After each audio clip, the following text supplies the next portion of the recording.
Y'all know UAB Hospital, big buildings, medical research, Alabama's pride. But what if I told you those buildings are sitting on top of entire black neighborhoods that got bulldozed? Churches, homes, businesses, all gone. And they called it progress. This is the story Birmingham doesn't want you to know about. Before UAB Medical Center became what it is today, Birmingham's South Side was a thriving black community. We're talking 1940s, 1950s. This wasn't some rundown area like they want you to believe. Black families owned homes on 6th Avenue South. There were grocery stores, the Avenue F Grill, Tip Top Market, Herman Briggs Grocery. There were barber shops, restaurants, churches.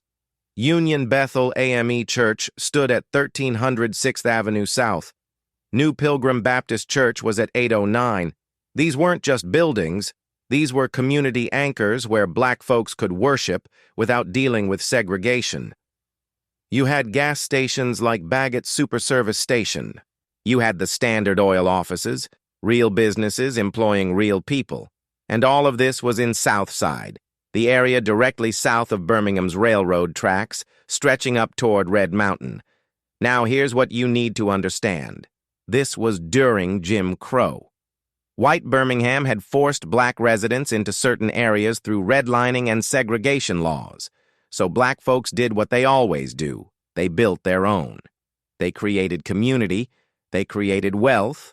They created home. Now we got to talk about something called urban renewal. In 1949, President Truman signed the Housing Act. The federal government started giving cities money to clear out what they called slums and blighted areas. Sounds good, right? Fix up the cities, build new housing. Yeah, that's what they said. But here's what really happened. Cities used that money to bulldoze black neighborhoods and build whatever they wanted. Highways, convention centers, and in Birmingham's case, a medical center. James Baldwin said it best. Urban renewal means Negro removal. And he was right. See, the University of Alabama had moved its medical college to Birmingham in 1944. By the 1950s, they needed more space. They needed to expand.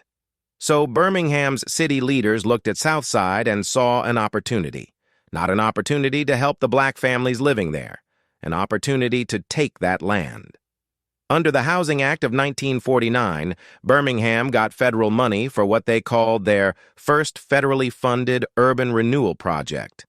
They labeled Southside a slum. Entire neighborhoods of what they called substandard and dilapidated housing were condemned. But here's the thing. Who decides what's substandard? Who decides what's a slum? The same white city? Officials who had forced black people into those areas through segregation in the first place. Think about that. They created the conditions through racist housing policies, then used those conditions as an excuse to take the land. By the late 1950s, the bulldozers came. Block after block of South Side got leveled. Homes where families had lived for decades, gone. Businesses that had served the community, demolished. Churches where people had baptized their babies and buried their parents, destroyed. And where did those families go? Nobody cared. See, that's the part they don't talk about.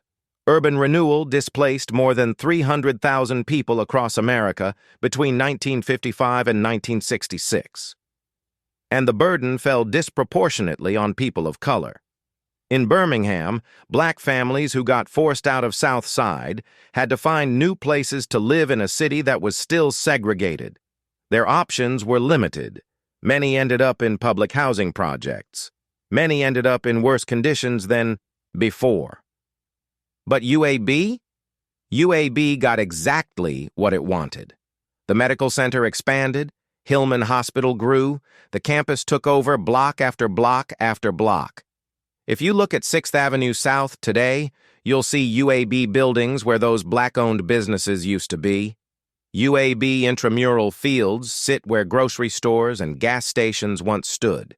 UAB administrative buildings cover the ground where churches once called people to prayer. And here's what really gets me. They used federal money to do this. Your tax dollars. Black taxpayers' money got used to destroy black communities to build institutions that black people often couldn't even access during segregation. Now, UAB wasn't the only culprit. Let me be clear about that. Interstate 65 came through in the 1960s and cut right through neighborhoods like Fountain Heights and Enon Ridge. More black communities destroyed. The Birmingham Jefferson Convention Complex, more urban renewal, more black neighborhoods gone.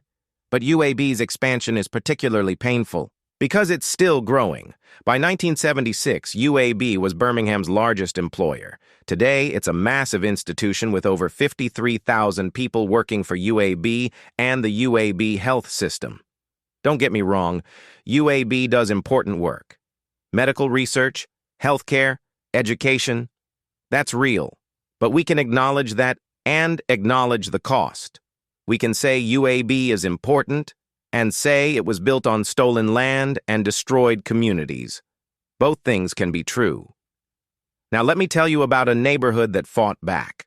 While South Side was getting bulldozed for UAB, there was another black business district just a few blocks north, 4th Avenue. 4th Avenue North, between 15th and 19th Streets, was the black business and entertainment hub during segregation. We're talking 200-plus black-owned businesses. Restaurants, barbershops, hotels, theaters, the colored Masonic temple with a ballroom where Duke Ellington and Count Basie performed. Green Acres Cafe opened in 1958, and it's still there today. That's black generational wealth, that's black resilience. But here's the thing. They tried to destroy 4th Avenue too. When Interstate 65 came through in the 1960s, it cut right through the neighborhood, split it in half, destroyed the connection between the business district and the residential areas. Then in 1973, they converted 4th Avenue to one-way traffic, making it harder for customers to reach black businesses. That wasn't an accident. That was by design. And you know what happened after desegregation? Black folks could finally shop in white stores. So many stopped supporting 4th Avenue businesses. The economy collapsed. Buildings sat empty. But 4th Avenue didn't die. Today, it's one of the only surviving black business districts in the Southeast still operating with majority black-owned businesses and property ownership. Think about that. Think about the difference. South Side got completely erased, but 4th Avenue survived, barely, because the community refused to let it go. That's the difference between a neighborhood that got steamrolled with no resistance and a neighborhood where black folks said, "Not here." And just this year, 2024, Birmingham got $14.5 million in federal funding to reconnect 4th Avenue, to undo some of that highway damage from 60 years ago. That's what accountability looks like. That's what it looks like when erasure gets acknowledged. Now ask yourself, where's the accountability for South Side? Here's what bothers me most about this story. Most people in Birmingham have no idea this happened. They see UAB and think progress. They think economic development. They think Birmingham's transformation from a steel town to a medical hub. They don't think about Mrs. So-and-so who owned a home on 6th Avenue South for 30 years and got forced out with nowhere to go. They don't think about the churches that got bulldozed, scattering congregations. They don't think about the black business owners who lost everything. That's erasure, and that's why we got to tell these stories. Because when you drive through UAB's campus, you're not just seeing buildings. You're seeing a graveyard. You're seeing the ghosts of a black community that Birmingham decided wasn't worth saving. This Black History Month, remember? Progress for some meant destruction for others. Urban renewal meant Negro removal. And Birmingham's history, the real history, is written in the foundations of those UAB buildings. Don't forget it.